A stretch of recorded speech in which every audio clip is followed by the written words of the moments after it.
Une conversation. Je ne sais plus si je t'en ai déjà parlé, mais finalement, Étienne n'a pas tenu sa promesse. Il ne m'a pas emmenée au concert. Oui, tu me l'as dit l'autre jour au téléphone. Ah, je te l'ai déjà raconté. Je me répète alors. En revanche, pour la fête, il viendra avec moi. Il me l'a promis. Quelle fête? Je suis pas au courant. Ah, tu as raison. Je crois que je ne t'ai pas mise au courant. Clément organise une fête pour ses 10 ans de mariage. Ne m'en parle pas, je déteste ce genre de fête. Il est vrai que j'ai perdu le contact avec Clément depuis son mariage, précisément. Ah bon? Pourquoi? Tu es jalouse de sa femme? Non, je te taquine. Un débat. Tu dis que ce film est magnifique, mais je ne suis pas d'accord avec toi. Je le trouve plutôt médiocre.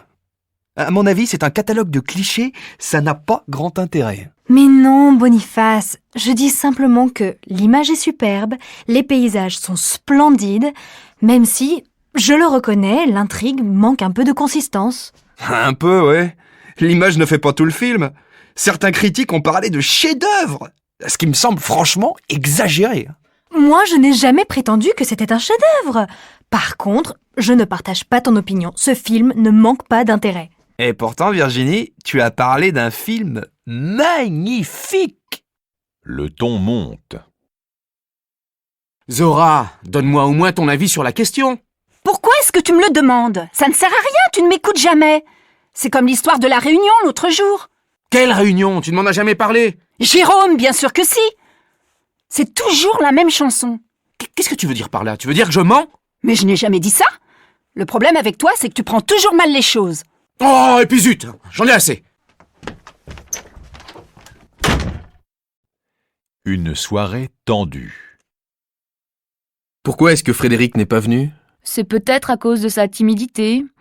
Tu connais Frédéric, il est plutôt réservé, il n'aime pas les grands groupes. Nous n'étions pas une foule, puisque nous n'étions que 6. Certes, mais Alain était là. Je pense que Frédéric a un peu peur de lui. N'oublie pas qu'Alain est particulièrement bavard, un peu provocateur, et qu'il se mêle toujours des affaires des autres. Tu as peut-être raison. La seule fois que j'ai vu Frédéric agressif, c'était avec Alain, qui lui avait posé une question très indiscrète, avec beaucoup d'ironie. Frédéric, qui normalement a un caractère en or, a répondu froidement « Ça ne te regarde pas ». Un peu de discrétion ne fait pas de mal. Du coup, Alain est resté sans voix. Pour la première fois de sa vie. Tu vois, tout s'explique.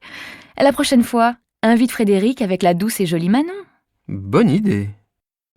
Qu'est-ce qu'elle lui trouve? C'est toujours pareil. Yves est d'un égoïsme incroyable. Il ne pense qu'à lui. Rien d'autre ne compte. Je ne comprends pas comment Zoé le supporte. Elle qui est le contraire, quelqu'un de tellement généreux. Précisément, c'est grâce à la générosité de Zoé qu'Yves a réussi dans la vie. Il n'y a pas de miracle. Je reconnais qu'Yves est travailleur. Mais il a su utiliser les qualités de sa femme. Comme elle est accueillante, chaleureuse et assez influençable, Yves n'a eu aucun mal à la manipuler. Vu qu'il n'a qu'une idée en tête, sa propre ambition, c'est facile. Et Zoé se laisse faire. Tu es sévère. N'oublie pas qu'Yves ne manque pas de charme. Zoé est aussi sincèrement sensible à sa séduction. Si bien que ce couple bizarre trouve sa raison d'être.